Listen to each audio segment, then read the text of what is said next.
سلامونه دوستانو جوړ په خیر بشیر وطندوست. Where have you been this week؟ دا ته کې چیرې وې؟ څه مصروفیت یې درلود؟ Take anything you want. هر څه غواړې واخله. Where is the entrance to the museum؟ د میوزیم ته د داخلېدو لاره چیرې ده یا کومه ده یا مثلا کومه لاره باندې موږ موزیم ته داخلېدلی شو یا ننوتلی شو؟ That's what we want to know. دا هغه څه چې موږ غواړو ورباندې پوه شو یا موږ پسې للهاند وو. Whose shoes are these؟ دا څپلۍ د چا دي یا دا د چا څپلۍ دي؟ He asked her if she knew him. د دې څخه پوښتنه وکړه که چیرې دی پیژندی. She likes oranges. دا نارنجا د دې نارنجونه یا نارنجان خوښیږي. Here is some water. یو څو بدل تستا یا یو څو اوبه دي. I am from Singapore. زه د سنګاپور یم یا زه سنګاپوری یم. He is eating. دی خوراک یا په خوراک باندې مصروف دی. How long is he going to stay in Japan؟ دی د څو وخت لپاره په جاپان کې غواړي چې واوسیږي یا د جاپان ته ځي. هلته به یې. She left me a note.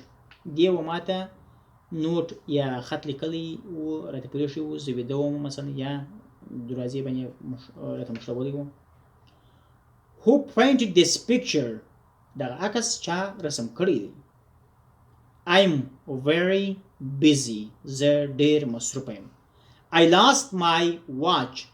زما څخه ساعت ورک شو. The boy acknowledged having lied.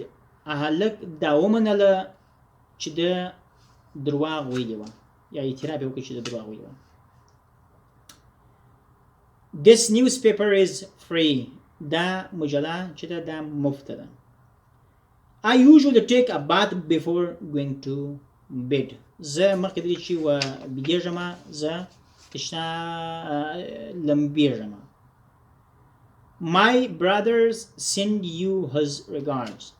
زما ورور تا ته سلامونه رالیږلي وه یا سلامونه در باندې ویل. They were listening to the radio. دی و رادیو ته غوږ نیولی و یا دی رادیو اورېدل. I often see him. زه کله کله دی ګورم یا کله کله یې وینم. He was just behind me. دی زما و شاته و یا په ما باندې پسې و یا ډېر راته نږدې و یعنې دستې راپسې و. He is her friend. دی د دې ملګری یا دوست. What happened؟ څه خبره ده څه پیښه ده؟ I can peel an apple. زه سیب پوست کولی شم یا زه کولی شم سیب درته د پوستکي وباسم. There are 5 pencils here.